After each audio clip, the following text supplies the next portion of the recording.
Bom, o meu nome é Elizabeth Aparecida Pinto. Eu gostaria de agradecer a Defensoria Pública e, do Estado da Bahia, e também gostaria de agradecer ao NAMIR, não é, que eu estou fazendo parte, por, por me convidar para fazer esse trabalho. Na minha, é um programa vinculado à UFBA, eu sou professora da UFBA, do Instituto de Psicologia, eu dou aula no curso de Serviço Social. Eu sou assistente social, formada pela PUC Campinas, mestre em Educação pela Unicamp e doutora em Psicologia Social pela PUC, né?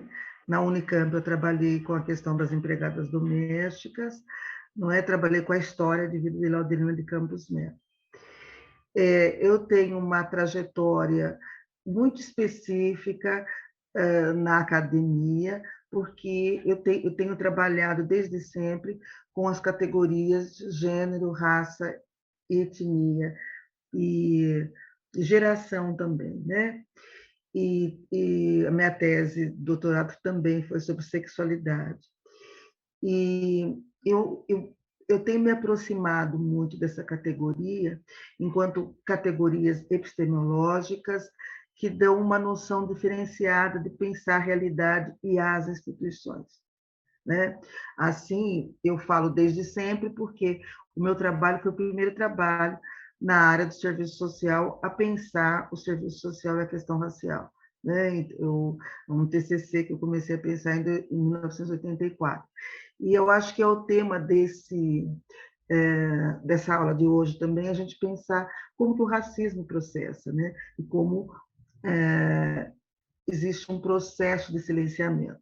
Então, nas instituições que estamos, né, seja na universidade, seja na Defensoria Pública, seja no Ministério Público do Trabalho, é, existe uma questão de ocorrer um silenciamento e um não debate, muitas vezes, sobre essas questões. Felizmente, nos últimos anos, esse perfil tem mudado, e eu acho que também é pelo pouco aumento de negros na Defensoria Pública. Então, eu vejo, acompanho que tem projetos interessantes nessa área, né? Então, eu acho que as instituições também vão mudando de acordo com a mudança, né, de trabalhadores que existe nesse espaço, né? Então, eu acho que era isso que eu queria dizer. Tenho trabalhado muito também com a questão da imigração, em função da nossa parceria, do nosso programa Universidade Multicultural, com uma parceria específica com o UNAMIR. Tá? Então, a aula de hoje, e o que foi me pedido para discutir, foi os desafios no combate à xenofobia, racismo, homofobia, em relação à população migrante e refugiada, né? E eu vou fazer essa fala como também uma inspiração, eu acho que pensando na minha trajetória, né, de vida, enquanto uma brasileira que sai também fora, né, para estudar ou para pesquisar. Então, eu acho que é bastante importante a gente demarcar isso e trazer, né, o debate também para a nossa experiência cotidiana, porque isso nos ajuda, mais que grandes leituras de livros, a nos perceber no debate, no tema. Então, tentar trazer exemplos de uma vivência mais comum, né? E aí nós vamos trabalhar, né, com uma noção do que é xenofobia, eu vou trabalhar com esses conceitos, né, racismo, homofobia, e relacionado à essa questão com a população migrante. Então, o que é xenofobia? Né? Então, tem uma definição que é do Acnur, né? São atitudes, preconceitos e comportamentos que rejeitam, excluem e frequentemente defamam pessoas com base na percepção de que elas são estranhos ou estrangeiros, comunidade, sociedade ou identidade nacional. Em resumo, a xenofobia é o medo ou o ódio por estrangeiro ou estranhos, e está vinculado, deixa eu só puxar aqui, porque senão eu não consigo ver aqui. Então, aqui vou...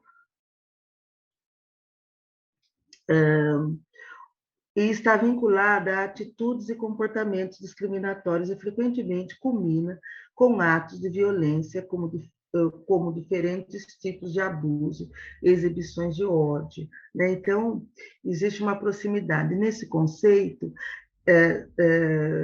se a gente observa mais de perto, né, a gente identifica outros conceitos relacionados, né? Então, atitudes, preconceitos e comportamentos que rejeitam e excluem, frequentemente difamam pessoas. Aí também tem a noção de estereótipos, né? Que nós vamos estudar um pouco depois. E a noção também de identidade, tá? Vamos lá. Por que a xenofobia existe? Estudos acerca da xenofobia têm atribuído o ódio a estrangeiros a várias causas. O medo de perder status social ou sua identidade, né? Porque muitas vezes alguns governos também vão defamar, ao defamarem, né, os migrantes, ou colocar, ou se posicionarem, né, contra a migração ou o outro, eles gritam pela sua identidade nacional, né? Ou que você vai perder o espaço de trabalho. Ou muitos profissionais mesmo, que eu já vi, acabam dizendo, a gente não tem nem para o da gente, então vai ter para o outro, né? Então, essa é uma questão muito vinculada. Né? Então, são questões que a gente percebe também nas migrações internas, né? Então, eu acho que essa é uma questão importante. A ideia é que apresenta uma ameaça ao sucesso econômico do cidadão, como a ideia de que os migrantes tomariam vagas de trabalho, o modo de reassegurar a identidade nacional e seus limites em tempos de crise, né? Um sentimento de superioridade, pouca informação intercultural, o desconhecimento em relação ao estranho, estrangeiro, e sua diferente aparência, cultura, costumes, faz o indivíduo percebê-lo como ameaça. Então, nós temos um exemplo da Alemanha nazista, né, que, ao passar pela Primeira Guerra, saiu derrotada, né, humilhada, e com a ascensão do nazismo, eles tentam retomar também esse orgulho e acham um bode expiatório também, que são os judeus, porque acreditavam que os judeus estavam tomando toda a riqueza desse espaço, do mundo. Né? Então, eles teriam que dominar. Então, as pessoas acabam assumindo isso, esse discurso também de ódio. Então, Mussolini também na Alemanha, e no Brasil, um exemplo bastante importante é quando a gente vê a questão do norte, nordeste, o sudeste e o sul. Né? Então, a gente, muitos nordestinos saíram de suas terras, construíram São Paulo, ou a cidade do Rio de Janeiro, mas em tempos de crise você tem sempre uma fala, um comando, né, que coloca o outro numa situação de desigualdade, ou você transforma por exemplo, no caso dos nordestinos, né, e dos baianos. Né? Então, você coloca baianada, você fala um monte de preconceitos, e muitas vezes você está mirando o espaço de trabalho. E é uma questão que é um outro conceito que a gente tem que trabalhar, é que tem imigrantes que são estigmatizados e outros não. Por exemplo, no caso dos empregos, você vai ter também pessoas, né, que tinham horror a japoneses, então colocam assim, se você quer entrar na USP, mate um japonês. Né? Só que isso denota uma inveja, mas a população japonesa ela não carrega o estigma diante do mercado de trabalho. Então, ela tem estereótipos, né? Frio, fechado, mas que não são estereótipos que não trazem o estigma, como a população negra, indígena, né? Que você chama de vagabunda, de malandra, né? E isso tem um impacto muito grande no mercado de trabalho. E isso a gente vê também com os imigrantes, né? Africanos. Quem é xenofóbico e quem sofre a xenofobia? Qualquer pessoa pode sofrer com a xenofobia, se estiver deslocada de seu meio de origem. Quanto menor é a distância cultural entre as duas etnias, menos provável será a ocorrência da xenofobia. O nativo tende a aceitar o imigrante sempre que este renuncie à sua própria cultura, o idioma, costumes, entre outros, e adote a cultura oficial da sociedade que o acolhe, posto que a diferença cultural é maior ameaça percebida pelos cidadãos de determinado território. Aí eu trago um exemplo, eu estudei na Espanha, né? E também antes disso viajei muito, porque trabalhava numa ONG, primeiro trabalhei em Guiledés e depois trabalhei em Fala Preta, e nós viajávamos muitos, né? Então era uma questão constante, essa questão das viagens, né? E eu me lembro, eu fiquei antes na Inglaterra, e eu me lembro do medo, né? Porque foi na década de 90, finais da década de 90, e eles estavam queimando turcos, matando, né? Então, era uma coisa muito, muito ruim, né? E eu cheguei lá com medo, mesmo porque eu não tinha um inglês bom e também em alemão só sabia falar Guten Tag. Mas fui recebida por brasileiros, porque era minha pesquisa justamente para tratar da questão dos casamentos interraciais e binacionais. Ou melhor, tratar um pouco do turismo sexual, né? Que entender a diferença de turismo sexual e dos casamentos binacionais. Então, fiz uma parte desse trabalho em Recife, né? Pesquisando, por exemplo, a Praia de Boa Viagem, vendo um pouco a movimentação, e depois aproveitei um convite e fui para a Alemanha.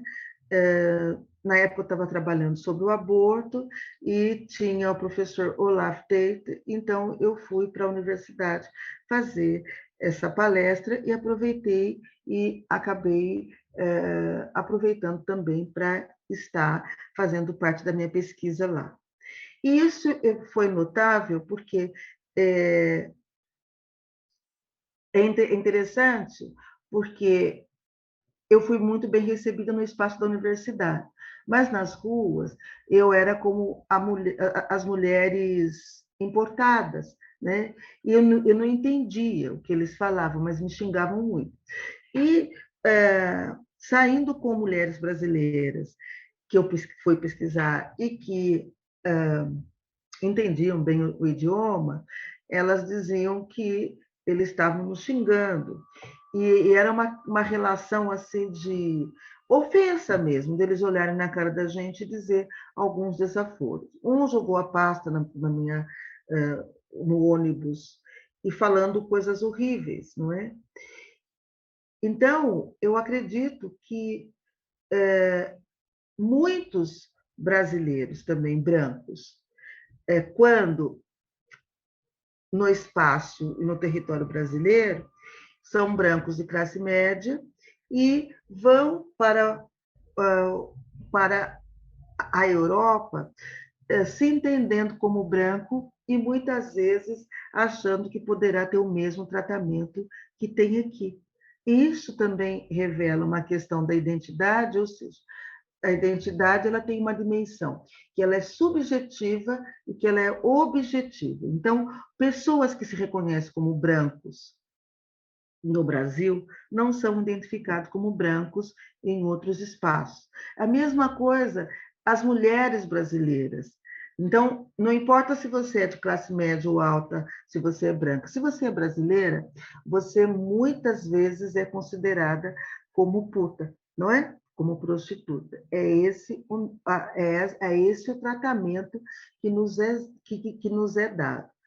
Aí eu conto uma experiência, quando eu estava ainda na Inglaterra, antes de embarcar para a Alemanha, eu entrevistei uma moça perto da casa onde eu estava morando, que eu fiquei hospedada numa casa de intercâmbios, né, para escovar o meu inglês. E foi muito interessante, porque tinha uma brasileira de pele morena, ela não era negra, mas tinha traços indígenas, e ela, uma moça muito bonita, e ela morava na Inglaterra, casou com um inglês. Muito interessante a relação que ela tinha, né? E o fascínio com a brancura. Eu só sei que ela tinha um comportamento mais expansivo, né? E, e essa pessoa que eu estava na casa, e as outras vizinhas que eu acabei conhecendo, não tinham um relacionamento muito bom com ela, porque diziam que ela não marcava horário, que também era uma questão de preconceito. Mas o que é interessante aqui, ela me dizer que quando uma vizinha convidou para me oferecer um jantar, né? Ela foi conversar comigo, ela disse: elas convidaram você para me ofender, para me humilhar, porque elas nunca tinham convidado essa moça. Então, ela carrega a hierarquia, não é? Como ela se considerava de classe média e se considerava branca no Brasil, não é? E tinha empregados aqui, ela acha que poderia levar o mesmo tratamento. Ao eu ser acolhida naquele espaço, porque também era um espaço, era um acolhimento de passagem, né?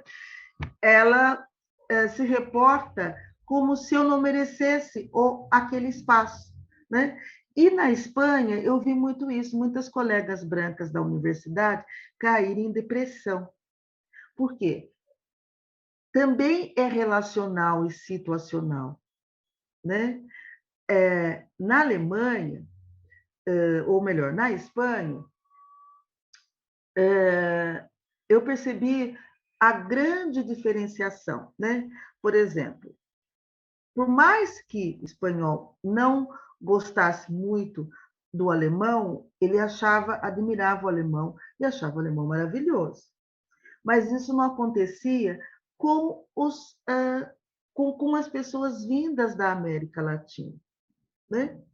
Porque são sujeitos colonizados, que por mais que você tenha o seu desenvolvimento, grande parte da América Latina foi colônia da Espanha, né? E aí é o outro, é o mesmo que muitos espanhóis, né, tenham vindo para a América Latina, ao ter lá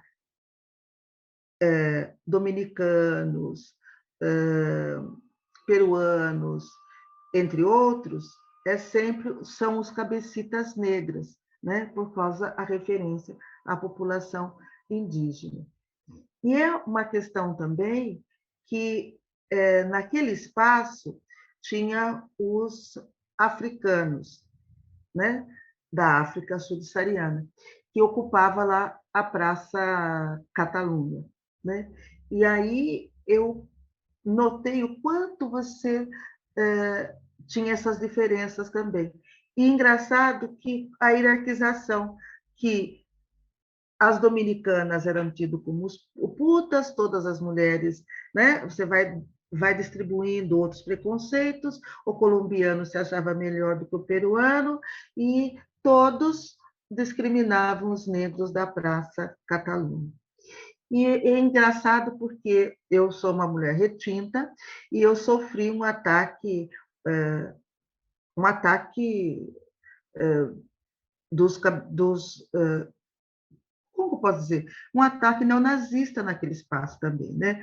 Porque estava com uma colega e não vi que eles estavam em grupo, eles me chamaram negra puta. E foi quando eu virei e disse, su madre, hijo de mil putas. E eles estavam com outras pessoas, e isso foi no dia 13 de maio de 2001, nunca esqueço. Foi quando eu passei por um medo muito grande, que é a sensação de que você pode morrer ali. Eles não bateram em mim, mas bateram na minha amiga, que era uma espanhola branca, né, que estava me levando até a estação de trem para que eu voltasse para Barcelona.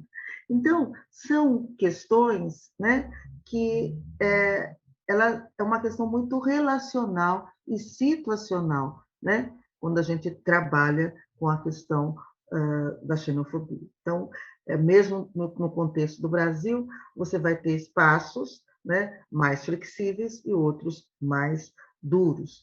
Então, como a xenofobia se manifesta? É um conjunto de comportamentos que podem ser considerados comentários discriminatórios, estereótipos ou desumanizantes. Quando a gente percebe isso, a gente vai ver constantemente políticas e práticas discriminatórias por governos e servidores, como a exclusão de serviços públicos aos quais teriam direito. Isso não precisa ir muito longe, não é? Quando a gente pensa, eu trabalho na UF, trabalhei na Pró-Reitoria de Ações Afirmativas e Assistência Estudantil.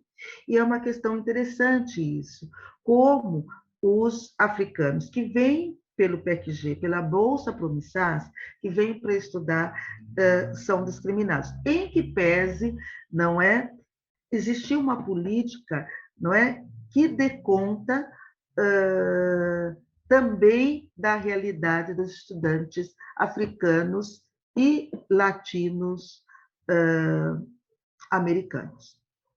Então, muitos profissionais, muitas assistentes sociais diziam, a gente não tem nem para o nosso. E é interessante que nós tivemos uma aula e trouxemos africanos, né? E muitos que estudaram nessa época, ao dizer, olha, foi graças à senhora. Não, não foi graças a mim, eu simplesmente olhei com cuidado o que estava escrito na lei e nós conseguimos possibilitar que eles tivessem acesso a esse direito, né?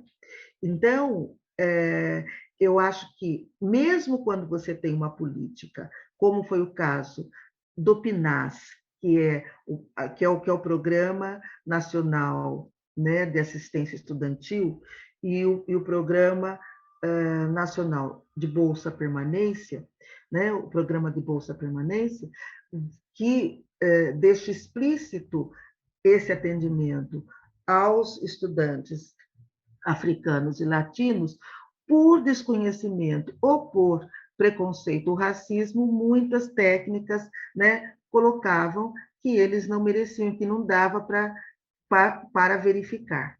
Mesmo porque, quando eles vêm, eles assinam, né, um documento que vai ter alguém que possa mantê-los. Só que são países que vivem em constantes guerras e em constantes instabilidades, né? E muitas vezes eles não conseguem, falam que vão colaborar e não. Então, existe essa questão que eu acredito que no Ministério da Justiça, ou mesmo quando a gente pensa no sistema judiciário, né, na defensoria, ou mesmo nas procuradorias, né, nós teremos pessoas que são mais conservadoras, menos conservadoras. Eu acho que o que muda, né, é a gente pensar que depois essa pergunta que eu queria fazer para você também, Ednice, se essas mudanças, esses projetos que estão acontecendo, acontecem também porque vocês começaram a ter um pouco mais de números de profissionais, não é, negros, mulheres, indígenas, que começam a pensar diferente, né? A aplicação arbitrária que pode deixar de ser feita da lei por autoridades locais, né? Então, existe muito isso, né? Quando a gente vê agora, no caso da pandemia, a questão do furto, né, famélico, que muitos acabaram prendendo pessoas que roubaram do supermercado um pacotinho de leite, né? Então, ataques e assédios por agentes estatais de comum ocorrência, principalmente no meio policial e por oficiais de imigração. Então, essa também é uma constante e a gente vê isso constantemente nos noticiários. Ameaças, intimidações e violência pública, incluindo agressões físicas, assassinatos, queimas de bens pessoais, entre outros.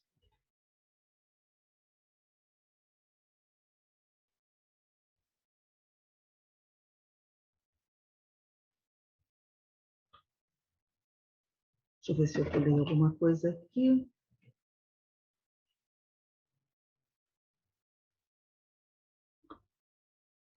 Então, a relação de racismo e a xenofobia. É importante reconhecer que, apesar da xenofobia afetar a maior parte de grupos migrantes, há uma questão de interseccionalidade presente. Diferentes fatores devem ser levados em consideração ao se analisar a xenofobia contra determinado grupo, não se devendo considerar que todos os estrangeiros experienciam xenofobia do mesmo modo em uma região considerada xenófoba. Cada um sofre experiências diferentes a depender de sua origem geográfica, sua cultura, gênero, cor, etnia, classe social, entre outros fatores. Um migrante europeu no Brasil, por exemplo, é recebido de modo diferente do migrante africano. As diferenciações no tratamento estão diretamente atreladas ao racismo presente no país. Então, o fluxo migratório mundial está aumentando, mas no Brasil a gente viu que tem uma diminuição, né? Então, muitas vezes a gente acha que o Brasil está recebendo muito, mas sai muito mais brasileiro para outros países do que entra estrangeiros no país, né? Então, essa é uma questão importante também da gente frisar. Né? Então, acho que teve um fluxo muito grande vindo da Venezuela, e aí a gente vai discutir outras questões também que eu acho importante, porque não, o Estado pode realizar políticas para prevenir a existência de manifestações xenófobas. Alguns exemplos de políticas de combate, alguns exemplos de políticas de combate à xenofobia a estrangeiro. Expansão do número de profissionais treinados para investigar e processar casos de violência, monitoramento e realização de relatórios com resultados dos processos e crimes contra estrangeiro, monitoramento e realização de relatórios dos tipos de sentenças impostas àqueles culpados de crimes contra estrangeiro, investigação acerca dos padrões de violência policial contra estrangeiros, publicando os resultados, citando as autoridades criminosas as medidas disciplinares recomendadas e as que foram impostas, bem como as recomendações para a prevenção de tal tipo de violência. Investigação extensa de todos que praticam crimes contra estrangeiro, incluindo cúmplices e aqueles que incitam atos de violência. E aí, intensificação dos esforços para recrutar policiais de diferentes origens nacionais e étnicas, né? Eu acho que essa é uma questão que eu deixei até em vermelho, porque eu achei que era uma sugestão válida, mas que a gente tem que pensar também porque como que os estrangeiros aqui podem adentrar, podem prestar concurso público, né? Como que isso se dá? Promoção de uma maior integração de imigrantes, instrumentalizando-os com os principais conhecimentos que devem ter uma relação àquela sociedade, garantindo que tenham acesso aos meios essenciais de sustento. Cooperação entre ONGs, governo no suporte aos imigrantes, especialmente em sua chegada e para o monitoramento de sua situação no país.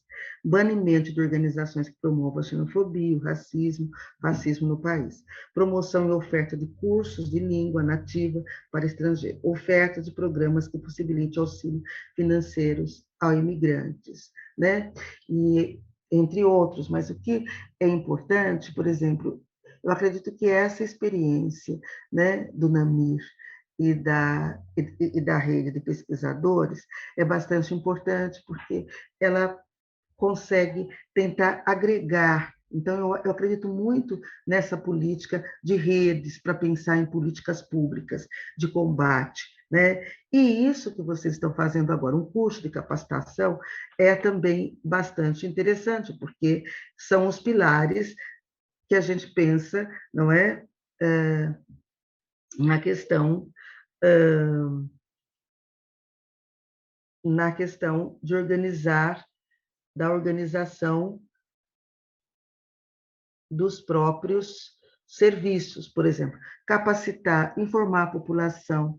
Eu li que as defensorias públicas estão fazendo um trabalho bastante interessante de prevenção à questão do preconceito, ao preconceito na infância, porque existe também muito preconceito contra, às vezes, a criança imigrante. Então, talvez replicar trabalhos que vocês já estão fazendo, né? Eu acho isso importante para a prevenção também e que possa facilitar o acolhimento de imigrantes.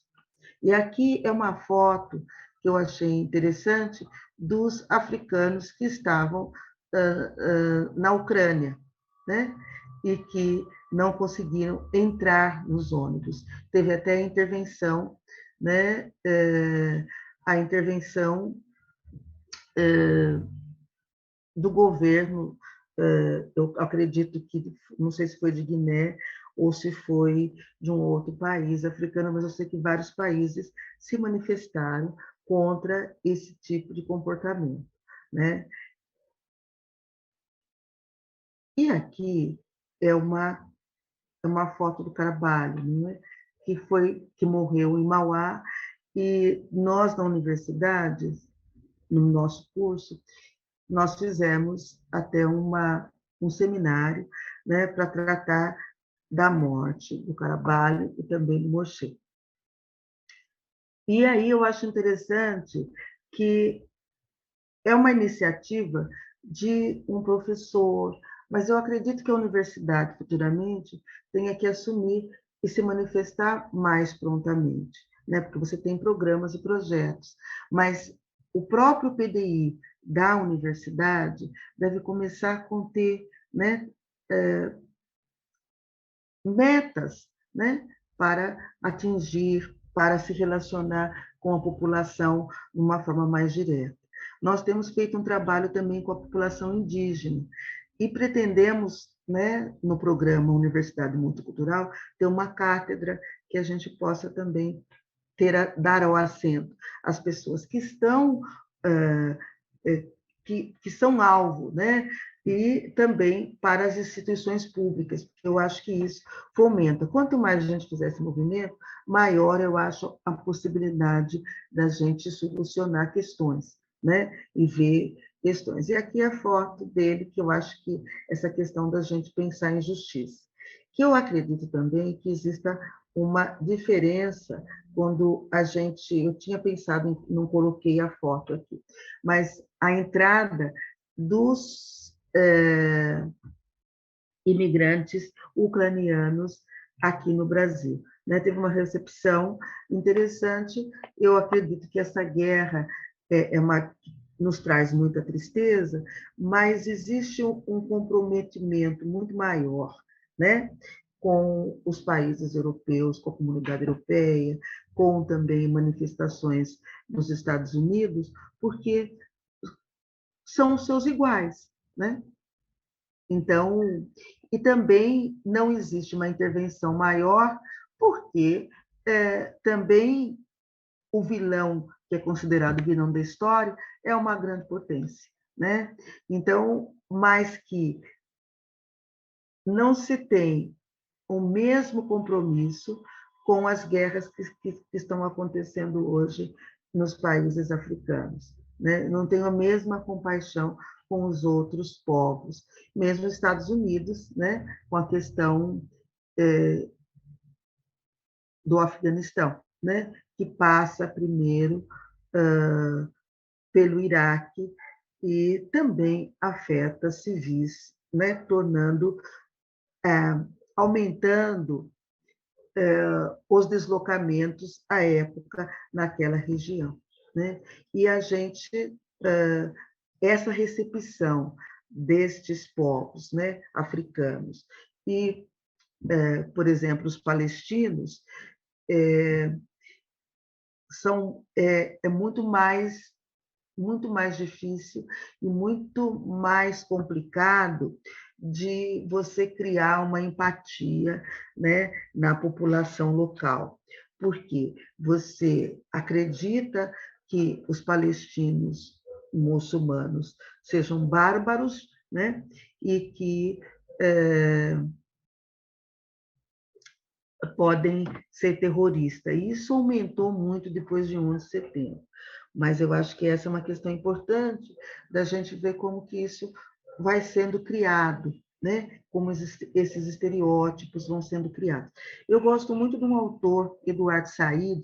E Eduardo Said é um palestino, morreu, né, de câncer, mas escreveu muitos textos e escreveu uma obra muito interessante que ficou famosa, que é o Oriente, né? Orientalismo, o Oriente como uma invenção do Ocidente. E ele vai explicando como essa invenção ela se constrói através da literatura também, porque ele é um crítico literário. E eu acredito que ele fez esses clássicos, mas escreveu outras questões muito interessantes, como a questão do exílio, né? Porque ele também foi um eterno exilado, era um palestino que viu a sua casa ser destruída, que tem que mudar constantemente, né? Aí ele vai para, para o Egito, o pai o coloca para estudar na Inglaterra, depois ele vai para os Estados Unidos, e ele viveu a vida inteira como um cidadão americano que não era americano, né? Como, apesar de ter a cidadania americana também. Então, essa é uma questão importante para a gente discutir, né? Então, se alguém quiser fazer alguma pergunta, né, eu acredito que a gente possa parar e fazer, porque senão vou continuando.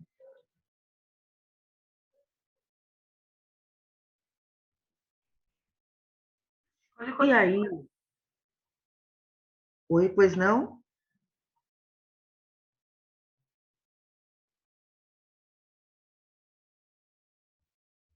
Pois não? Tá. Então, aí a questão da raça, né? Eu acho que tem muito a ver, quando a gente fala de xenofobia, com a questão da gente pensar a questão do racismo, né? Porque você tem o outro, né? E aí eu acredito que alguns grupos, é engraçado, né? Quando eu estive na Espanha, foi muito interessante porque você tinha os argentinos, né? E os espanhóis não gostavam muito dos argentinos porque acreditavam que os argentinos eram extremamente arrogantes, né? E dentro do e de fato eles tinham uma postura mais assim, né? Mais portenha. E isso a gente vê também na relação que a gente tem aqui, né, no próprio Brasil e Argentina e tal. Mas eu acho que na tentativa de se impor, né, é engraçado que eles tinham esse comportamento mais agressivo. É interessante também a gente notar que existe uma questão de tentar moldar o outro, né? E a gente vai tentando de medo também. Eu fiquei em Barcelona e a Catalunha, e eu me esforçava muito para aprender o catalã, né? Para que pelo menos eu soubesse falar algumas coisas que nos facilitasse o convívio e, e irritasse menos. Mas eu me lembro que na universidade tinha um certo acolhimento. mesmo, né, as pessoas, quando eu saía, né, a preocupação, quando eles perguntavam o que eu estava fazendo ali, era que o medo que eu estivesse sendo paga pelo dinheiro espanhol, né? Então, era muito interessante. E a não aceitação também era vista quando eles diziam assim coisas horríveis. E uma vez um espanhol me disse assim: eu fui para o Brasil e as mulheres lá me agarravam. E eu disse, né, porque a gente tem que se defender, eu disse, mas as mulheres brasileiras têm um bom gosto tremendo, como que é isso? Me explique. Eu acredito que você ia nos lugares mais pobres fazer turismo sexual, só pode ser isso. E eu falei, não sei porque eu espanto também, né? Porque antes de Franco, na época de Franco, o, a Espanha, Barcelona aqui, eram prostíbulos dos ingleses e dos alemães, né? Com certeza, muitos catalãs de olhos azuis deve ter sangue alemão que corre pelas veias, né? Então, eu acho que essa é uma questão extremamente importante, porque é como as pessoas vão se vendo. E é interessante que, não que aqui eu não sofresse, né? Mas, assim, barradas em espaços de lazer, né? Então, essa é uma questão importante. E como a gente não sabe lidar, né? Com essa questão aqui também, né? Porque daí a gente coloca, ó, tem os direitos humanos, tem as leis, mas a gente nunca consegue dar conta de uma série de de direitos, ou mesmo daquilo que está colocado em lei, mas que a gente não consegue dar conta de fato, né? A gente não consegue acessar. E isso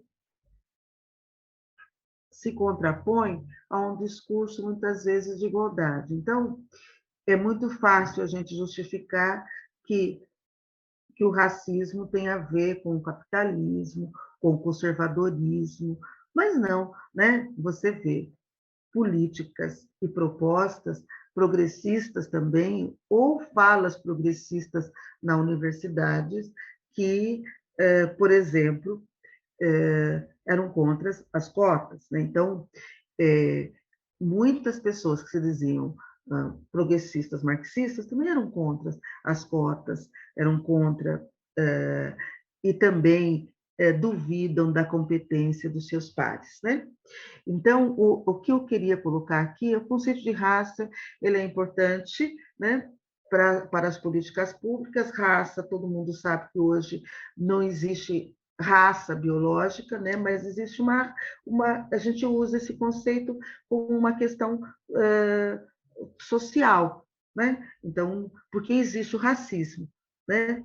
E eu acho que é importante, porque muitas vezes a gente fala assim, não, mas raça não existe. Raça, de fato, não existe. Depois do nazismo, se considerou, não é, que é um conceito biológico. Então, existe apenas uma raça, a raça humana, né?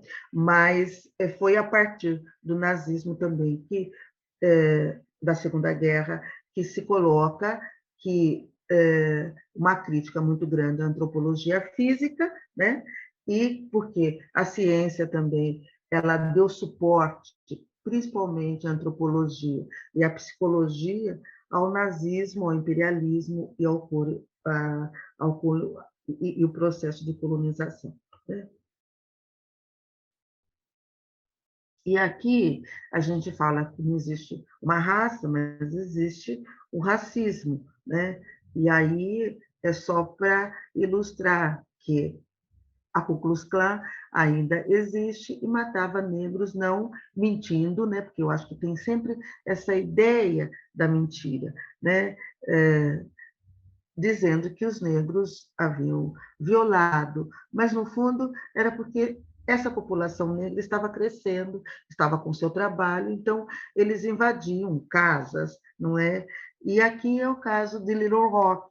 Eu acredito que essa foto ela ficou bastante emblemática, e eu comparo essa foto à chegada das médicas cubanas no Brasil, né, que, quando chegaram também, foram insultadas, né, e a sua capacidade negada. Né? E aqui é uma foto também que eu acho importante de uma mulher, então famílias inteiras, né, que eram, né, porque é interessante quando a gente compara que os nazistas foram enforcados principalmente dada a ação dos Estados Unidos. Então tem um filme muito interessante, Julgamento em Nuremberg, que a gente pode perceber bastante essas questões, né?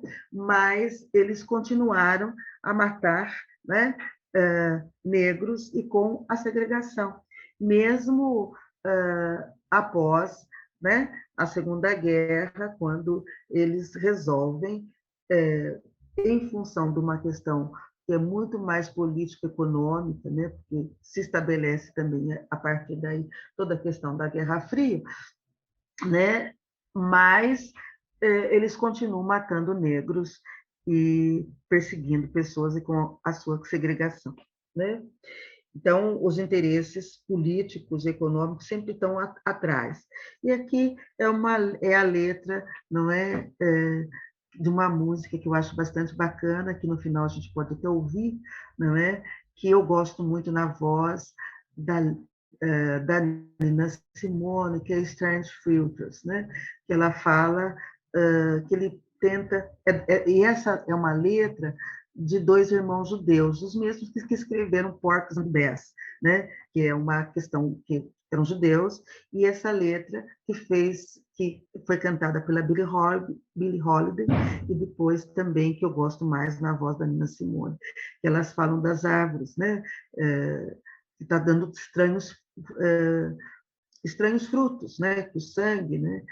E é muito emocionante, para a gente pode ouvir um pouco essa música também. E aqui é como é a fazenda Santa Eufrásia no Vale do Café, quando buscando fazer turismo, essa senhora coloca, né, negras, né, para ensinar a escravidão, e ela se veste de sinhá, não é, para atrair turismo. E isso foi uma denúncia, né, feita ao Ministério Público, e ela teve que pagar uma multa, né, porque fazendo uso. Então, eu acho que é uma coisa que o brasileiro se comove com uma série de coisas, mas continua com essa questão extremamente racista.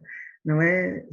Consegue se comover com a guerra na Ucrânia, mas não consegue pensar a situação do Brasil. Então, e a sua própria relação. O quanto a gente viu durante a Covid, o estrago, né, com as empregadas domésticas, e como a política do Brasil tornou, só no Brasil, o trabalho, esse trabalho como essencial. Não é um trabalho essencial, né? É um trabalho porque as outras pessoas podem fazer. Em alguns casos você tem, mas assim, muitas pessoas precisavam de empregado doméstico nas suas casas porque elas... e tratando essas pessoas em cárcere privado. Né? Então, acho que essa é uma questão importante. E aqui é esse menino que ele estava na Faculdade Getúlio Vargas e ele vê essa foto que esse menino com duas mulheres brancas, ele coloca: achei esse escravo aqui no fumódromo. Quem for o dono, avise. Né? Então, ele confessa que foi ele que fez, mas, assim, tendo pais e mães advogados, ele tenta mentir. Ele foi, ele foi desligado, né, da Fundação Getúlio Vargas, está em outra faculdade hoje, mas assim, porque sofreu um processo, porque senão também ele seria talvez até desculpado. Mas aqui tem uma questão do preconceito, não é? Dele ver mulheres brancas com um homem negro, né? Então, aí suscita várias formas, né, desse preconceito também. O preconceito com a questão da sexualidade, a ideia que as mulheres negras elas são têm uma sexualidade mais exacerbada e que os homens negros também possam ter pênis avantajados ou outra coisa do que vale.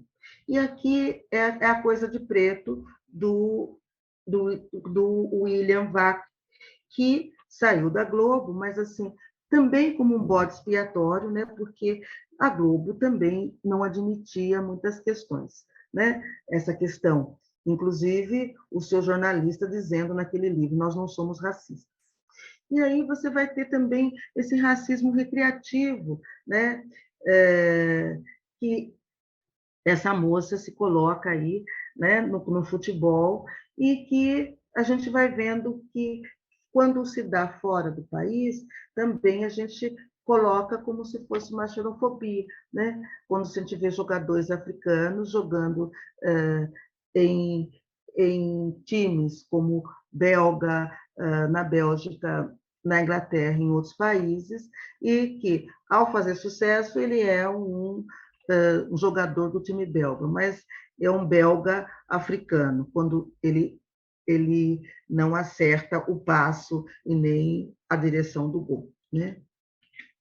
E aqui, essa questão, eu volto com essa questão do nazismo, né? Então, o quanto também a ciência foi se colocando, e o quanto você acaba com esse discurso, trazendo jovens para esses discursos. E o medo que a gente tem quando a gente vê jovens brasileiros de classe média, né, pensando que pode também matar índio, né, que em Brasília aconteceu isso, e o ano passado fez 20 anos da morte do índio Galdino, e como as pessoas, e mesmo psicólogos, achavam assim, foi uma brincadeira que não deu certo, né? Então, racismo nunca é uma brincadeira, né? Então, quando existe um ato que você possa, um ato não, um ato feito por pessoas brancas e classe média, então existe sempre uma comoção, ou ele era doente, ou você, né? E esse engraçado que as pessoas racistas, elas nunca assumem que elas são racistas, elas são sempre pessoas boas. Foi o caso desse menino que era aluno do Mackenzie, que era o Pedro Baleotti, não é? Que ele grava um vídeo, né, dizendo, né, na eleição, e ele com uma arma na mão, e ele pergunta se ele já pode já sair matando as pessoas, né? Então ele estava indo para votar, vai morrer, e ele coloca, grita pelo capitão. Então, nós também estamos vivendo num momento extremamente reacionário, onde você vê um discurso de ódio tomando cada vez mais espaço, né? Então, cada vez mais mortes. E você vê que esse ódio e que essas mortes se cristalizam, né,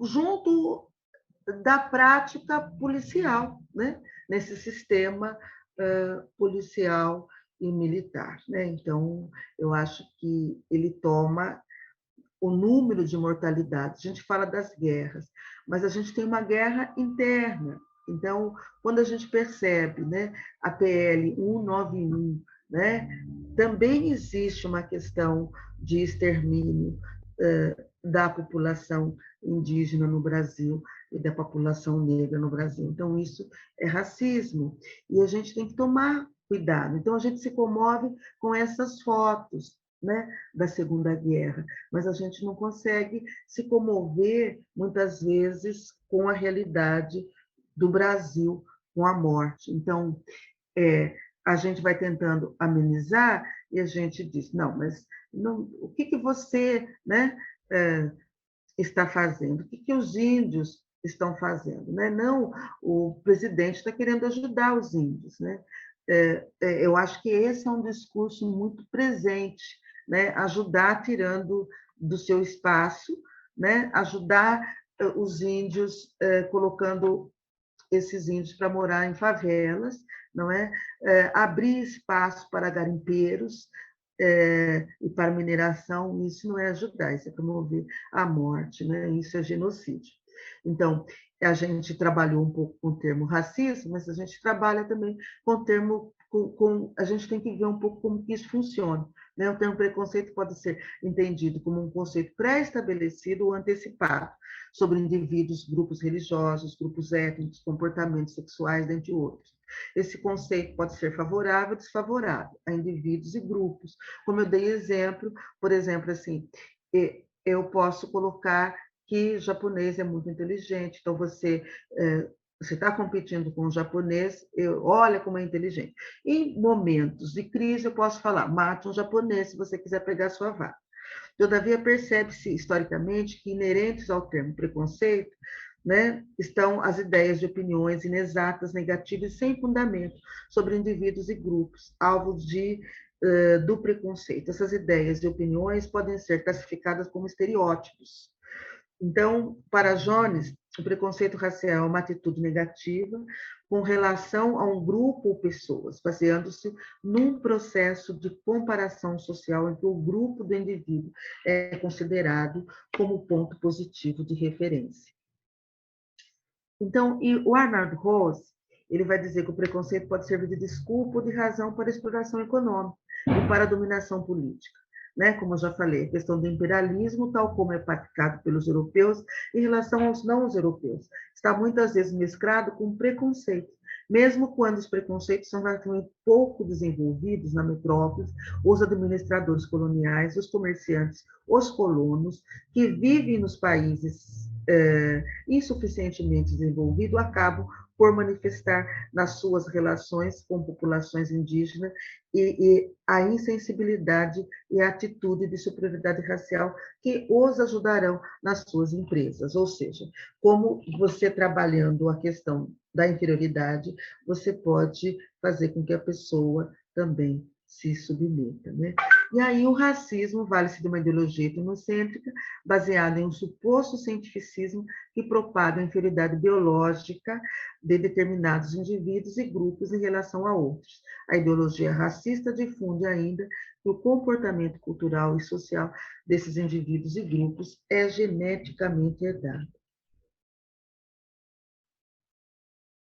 E aqui eu gosto muito dessa classificação de James Jones, que ele vai dizer, no racismo individual, atitudes e comportamentos, socialização e interesse pessoal, né? Que quase se mistura um pouco com a questão do preconceito. O racismo institucional, sistemas de trabalho, o direito, a saúde, a economia, a educação, a política e moradia. Racismo cultural, religião, estética, a música, a filosofia, valores, necessidades e crenças.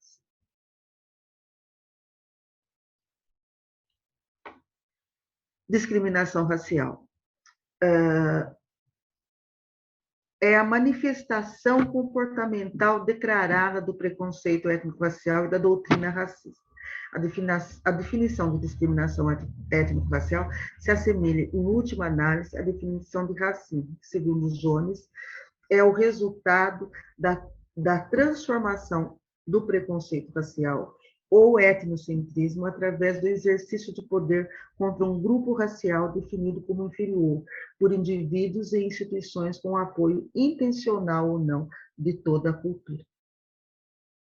A segregação racial é uma das práticas discriminatórias e consiste em separar geograficamente indivíduos e grupos, a utilização de serviços, a recusa de empregos, direito de voto e a proibição de miscigenação. Esse tipo de discriminação tem como exemplo mais evidente o apartheid, que já não existe mais, né, de fato, mas existe de forma tácita, né?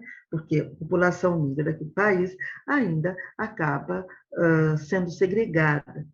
né? E essa prática acaba existindo no Brasil, né? Então, a grande pergunta, ela existe aqui ou só em outro lugar? Mas existe aqui, quando você tem acesso precário ao sistema de saúde, quando a população pobre negra mora em bairros periféricos, que não tem acesso ao bens e serviços, né? O Brasil é um país que tem pouco saneamento básico, então isso é uma forma de segregar. Então, os serviços, por exemplo, as escolas, o atendimento de saúde desses espaços são de péssima qualidade, né? Então, eu acho que essa é engraçado que a vítima vira vitimária, né?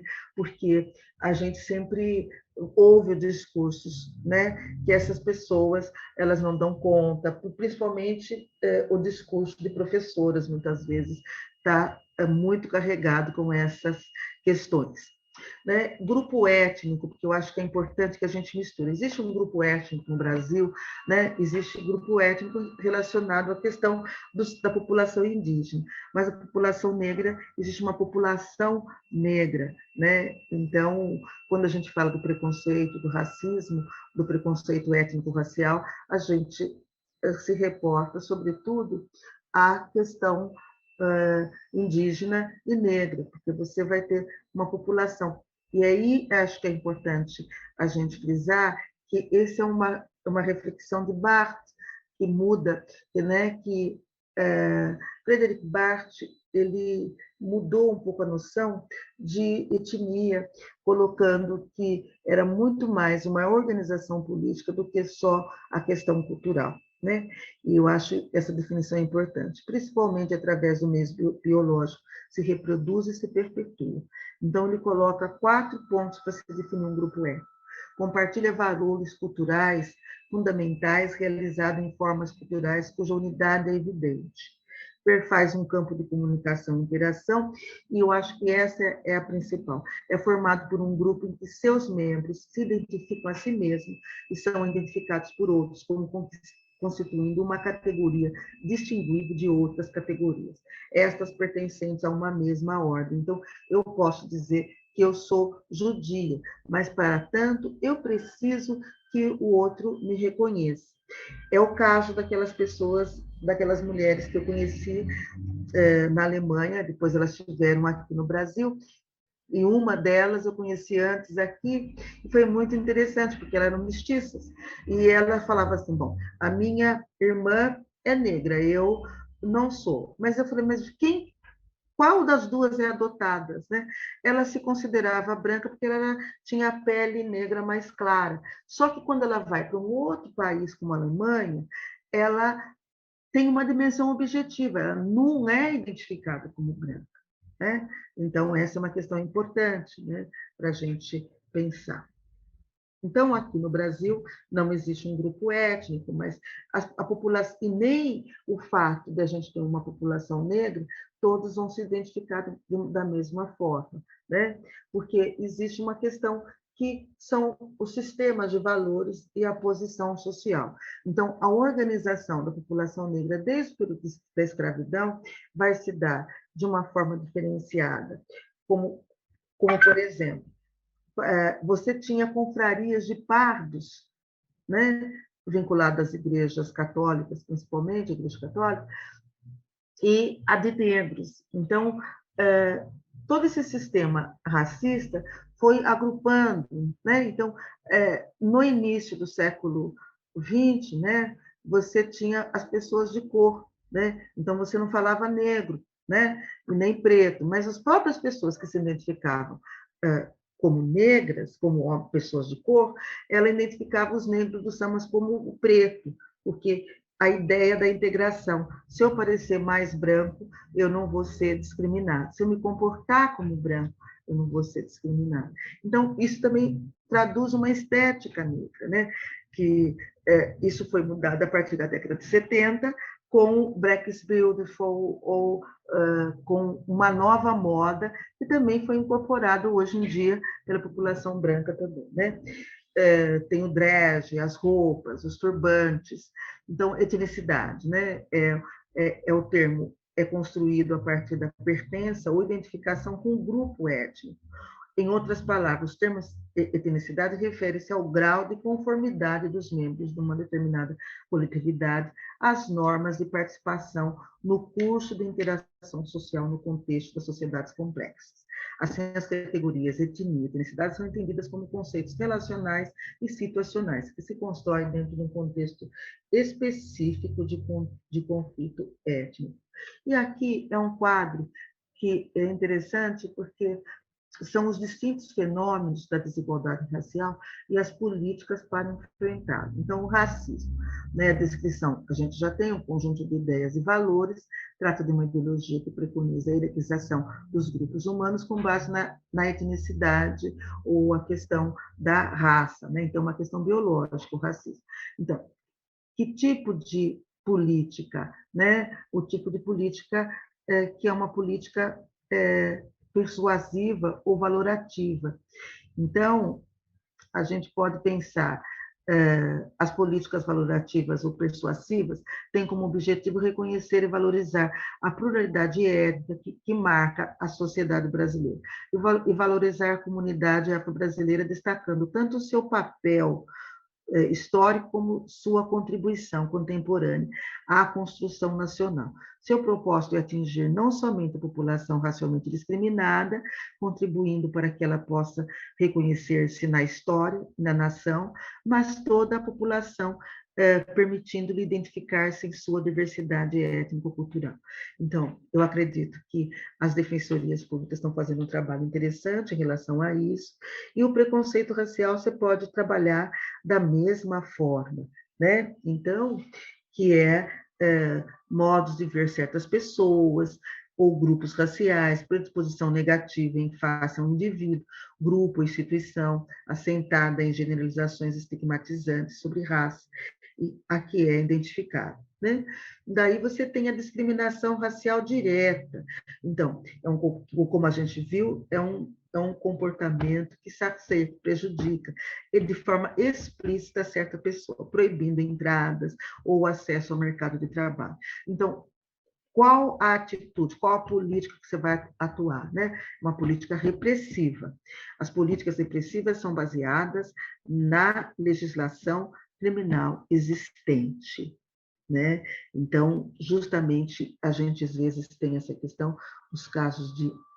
Opa!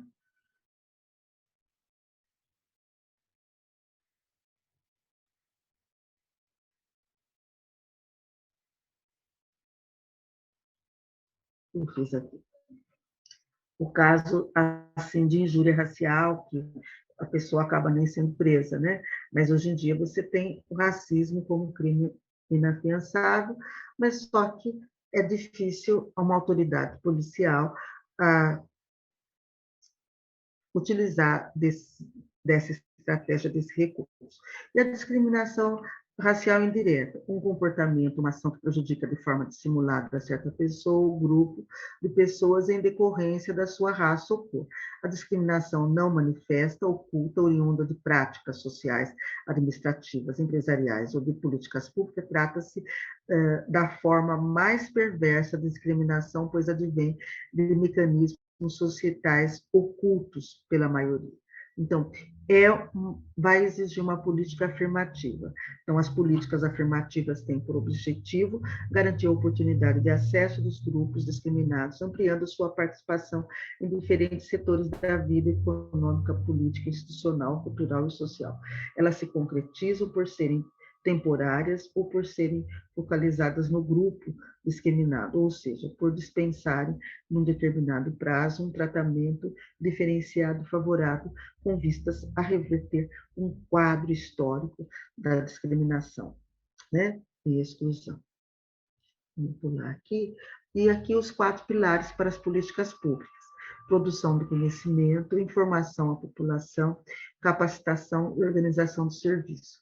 Então, quando a gente fala em produzir novos conhecimentos, não é produzir grandes pesquisas, mas também pode produzir pesquisas, né? Mas produzir conhecimentos a partir do dado, de um certo dado. Por exemplo, assim, eu não consegui identificar, né, que eu procurei, quantos defensores públicos negros a gente tem nas procuradorias. Eu acho que essa é uma questão importante, até para a gente pensar políticas públicas de combate ao racismo, e de combate à xenofobia e de proteção da imigração. Informação à população. Então, eu vi que vocês fazem um trabalho interessante também de informação à população, com vídeos, não é? E a capacitação, que é isso que vocês estão fazendo. E organização dos serviços. Eu acho que os serviços, né, organizados de forma que possam dar conta também de ter parcerias com ONGs e com a universidade, como essa rede, não é, com a questão do NAMIR, mas com outras instituições também, eu acho, nacionais e internacionais. E aqui, eu trabalhei em São Paulo, e e aqui tem as vivências, foi uma aula que a gente deu, vivências migratórias latino-americanas e caribenhas. Né? Um tributo a Oriana Jarra Maculati, uma vida dedicada aos direitos humanos dos imigrantes. Então, lá a gente já tem um centro de referência e atendimento para os imigrantes, né? Porque eu trabalhei 20 anos na Prefeitura de São Paulo antes de ir para a universidade, né? Para a Universidade da Bahia. Então, para a UFBA. E trabalhei primeiro no programa de saúde da mulher, trabalhava na Secretaria da Saúde, depois trabalhei com o programa de saúde da população negra, que eu acho que foi uma experiência bastante bacana, e foi aí que eu conheci a Oriana, porque ela veio fazer parte também, em função da gente tentar pensar o trabalho junto com os imigrantes latinos, principalmente com os bolivianos, não é, que não falavam nem espanhol, né, mas o quechua e amar. E aí é engraçado porque esses bolivianos, né, eram indígenas. Então, quando a gente percebe a questão de gênero, a questão de uma outra cultura, a questão dessas mulheres não quererem fazer cesarianas e fugirem. Aí, qual que é o papel da sociedade hospedeira? Então, nos casos das cesarianas, no caso dos banhos, por exemplo, são mulheres que parem com roupas. E elas que, então, algumas coisas você pode flexibilizar, né? Mas tendo um pouco de cuidado e tal e tudo. Elas querem levar a placenta para casa, né? Porque faz parte da cultura. E não querem tomar, e às vezes o banho, então você tem que ter toda uma atenção, porque elas vêm de uma cultura diferente, e é claro que você não pode permitir que a sociedade hospedeira corrobore ou deixe para lá, e não quer fazer cesárea, então morra, né, pode morrer, mas como que você faz um trabalho que você possa mostrar uma outra realidade ou uma outra questão simbólica, né? Então, o que você pode fazer, né? O que a sua comunidade pode fazer? E isso, eu acho que esse centro, que hoje tem o nome de Oriana Jara, né?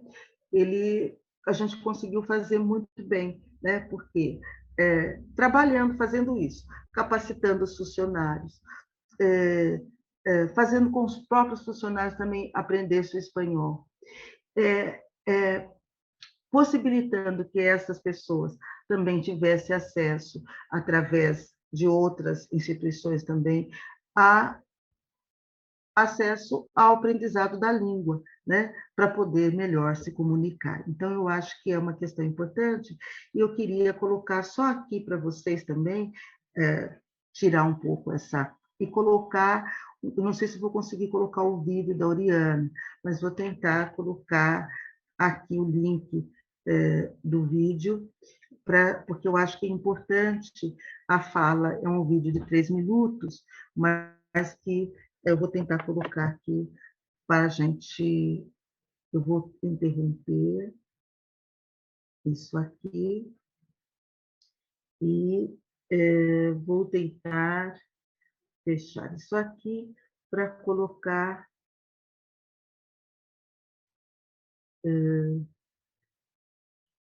salvar.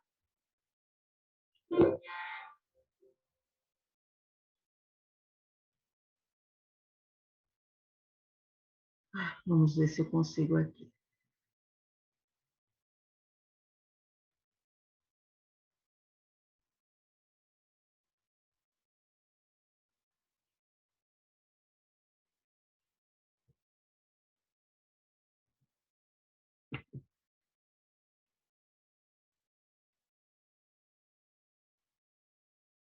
Que foi para... Só aqui.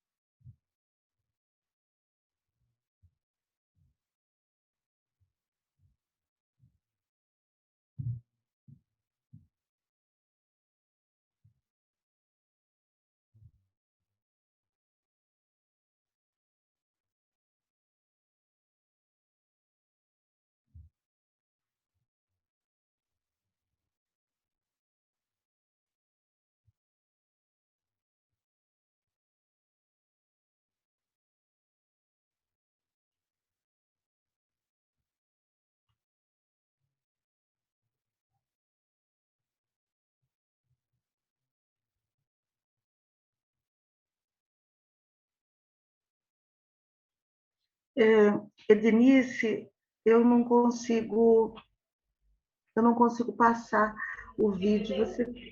Como que eu passo o vídeo aqui? Não está conseguindo passar o vídeo? Eu não consigo. Você consegue? Se eu der o link, você consegue fazer isso? Eu não sei te dizer, mas você manda aí para eu ver se eu consigo aqui. Deve ser pesado, não? Não, não é. Eu nem consigo enxergar aqui. Você abriu ele? Abrir. Sabe por quê? Assim, eu estou acompanhando aqui, eu estou aqui na SNEP, né? Na Escola Superior. E como a gente estava em reforma, eu fico receosa de colocar aqui esse vídeo e a minha conexão cair, porque a gente ainda está sem o servidor aqui e a gente está utilizando uma Wi-Fi aqui, que ela tem poucos gigas, entendeu? Aí eu corro o risco de tentar colocar o vídeo se ele for muito pesado e ele cair a conexão. Entendo perfeitamente. Vamos lá, então. O que é que você pode fazer? Você pode me encaminhar o vídeo e eu encaminho para os participantes por e-mail. Fica melhor. Tá ok. Viu? Tá ok, querida. Tá ok. Então, eu vou só aqui tentar para a gente ver algumas perguntas, se tem algumas para que a gente possa trabalhar, né? Se tem alguma pergunta, se alguém quer falar alguma coisa.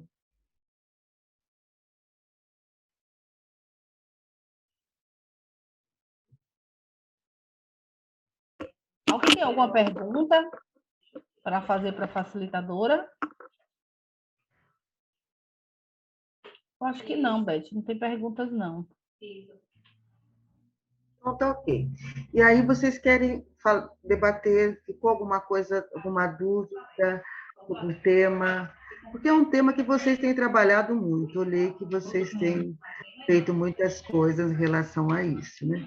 Então, eu acho que talvez saibam mais que eu, em certos aspectos, algumas coisas. Pronto, eu perguntei aqui, nem no chat, não tem ninguém aqui fazendo. Aí você já finalizou a sua apresentação, né? Já finalizei, eu acho que era isso. Eu queria só comentar uma coisa a mais, que eu acho que a gente ia falar a partir do vídeo, é a relação que eu acho que acredito que se possa ter para tratar essas questões, né? Que são os projetos, que é aquilo que a Oriana fala, que são os projetos, que é aquilo que... qual o espaço de fala que os imigrantes estão tendo na elaboração da própria política.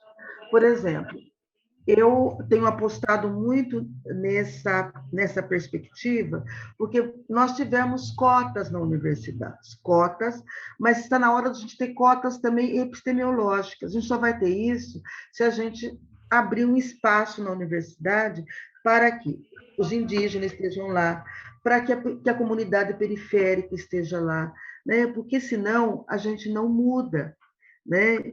E eu falo desde dentro, porque estou na universidade, e, e que eu acho interessante é que muitos dos meus colegas, às vezes, me veem como uma possibilidade de estar melhor servida trabalhando nas suas casas, né, gente? Então, às vezes também a gente acha que vai fazer muito e acaba fazendo pouco, né? Porque se a gente não ouve essas pessoas, né? E eu acho que essa questão, acredito que essa questão do racismo e do sexismo seja muito importante, porque muitas vezes a gente conversa com as ONGs, né, que tem feito um trabalho interessante, né? Mas existe uma empatia, né, com o imigrante que tem a pele mais clara, né? Com o sírio, por exemplo, mas não tem essa mesma empatia com os africanos, com a mortalidade, né? Então, alguns discursos, eles são muito enviesados nesse sentido, porque você tem uma empatia com o imigrante, mas não tem empatia com as mortes da população negra ou com a situação dos indígenas no Brasil, né? E mesmo quando você atende, eu acho que é essa a questão, que a grande dificuldade era o racismo, o preconceito que as pessoas tinham com os latinos, com a roupa que esses latinos ou usavam, ou dizendo que eles tinham mau cheiro, né? Ou mesmo quando você trabalhava com os africanos, né? Dizendo, olha, eles precisam tomar banho, cheiram mal e tal e tudo. Então, eu acho que essa questão ela tá muito enraizada na sociedade brasileira, né? Que é a questão do racismo. Então, é, qualquer trabalho, né? Eu acho que é isso. E a instituição também. Eu acho que eu queria até te fazer uma pergunta, né? Quantos defensores públicos negros você tem no estado da Bahia? Eu não sei lhe dizer o total de defensores negros que a gente tem, não, mas são poucos. São poucos. Eu acho que essa é uma questão importante da gente, quando a gente fala em produção do conhecimento, para a gente produzir também um conhecimento acerca disso. Porque eu vou fazer uma pesquisa, porque me Hoje a interessei gente muito. até tem mais, né? Depois do último concurso, né? O penúltimo e esse último, e como a gente teve as cotas, né? Aí tivemos mais defensores, mas ainda é um número considerado pequeno. A gente vai ter Perdão, mais. eu acho que, mas é essa questão que eu tenho pensado. O pouco número de defensores públicos fez com que a defensoria mudasse.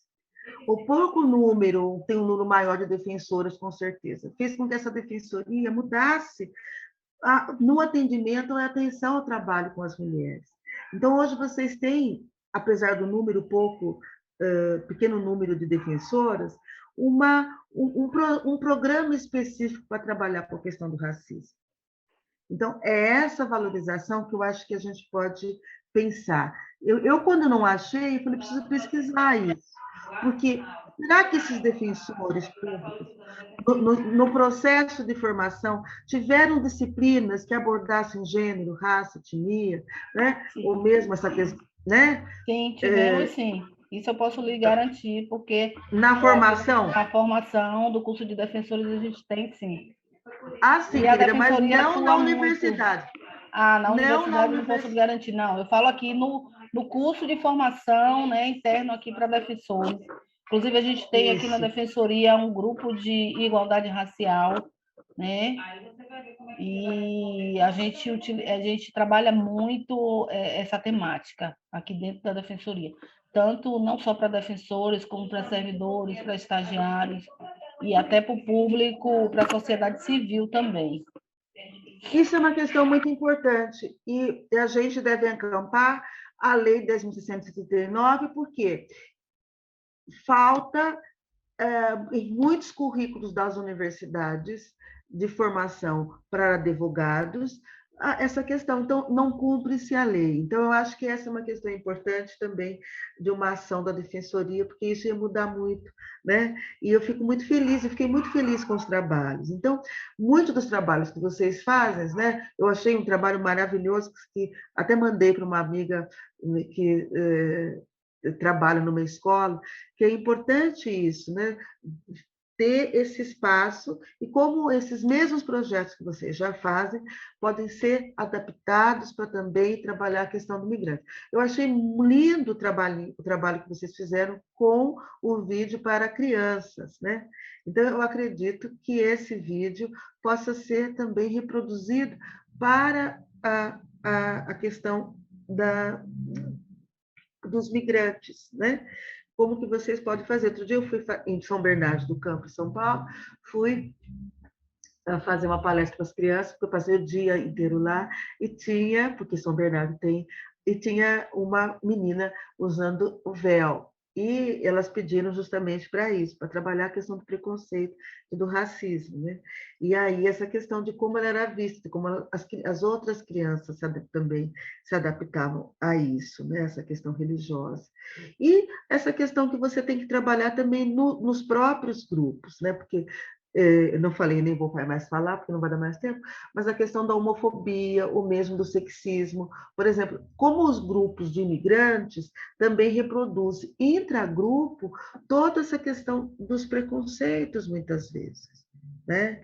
Porque se você trabalha com imigrantes muçulmanos, né, que vêm de uma região, eles reproduzem muito essa questão homofóbica também dentro do próprio grupo, né? Então, eu acho que essa é uma questão interessante, e que nós passamos mas vou passar para vocês o vídeo da Auriana, todo o trabalho que a gente tem que fazer também com os grupos, com os indígenas que vieram da Bolívia e vieram do Peru, que não falavam português, que usavam aquelas roupas características, que falavam ainda o Quechua ou o Yamara, né? Como o preconceito dentro desses grupos eles vão se reproduzindo, né? E como que você pode fazer um trabalho para que isso se abra, né? Para que eles possam ter um outro comportamento e até para ter uma certa aceitação da sociedade hospedeira também, né? Então, nós passamos por várias questões na prefeitura, no campo da saúde, em função da questão dos partos, né? Mas eu acho que essa é uma questão que a gente vai superando, e eu acho que é isso. Eu agradeço a vocês, agradeço ao Namir, e espero ter contribuído com alguma das questões, mas acho que a gente pode fazer junto aí essa pesquisa com os procuradores do Estado da Bahia, ou ver se a gente consegue levantar o número de procuradores negros existente. E é isso, eu queria agradecer a todos, né, por me ouvirem até agora. Oi, Beth. Me diz uma coisa, você vai passar para a gente esse material que você utilizou? Eu vou dar uma arrumada nele e coloco e envio para vocês direitinho. Pronto, Tá ótimo, bom? que aí a gente passa para o pessoal. Viu? Então, eu Tá acho que bom. como não temos mais, né? A defensora Karen está aqui dizendo que é excelente aula, mas ela está precisando se ausentar. Então, como a gente não tem mais perguntas, né, nem dúvidas, eu acho que a gente já pode encerrar a sua fala, não é? Ok, querida, muitíssimo obrigada. Viu? Obrigada Viu? a você, foi ótimo, entendeu a sua participação. e até uma próxima aula. Fico aguardando o material, tá bom? Que assim seja, querida. Tchau, tchau. Tchau, tchau. Tchau a todos.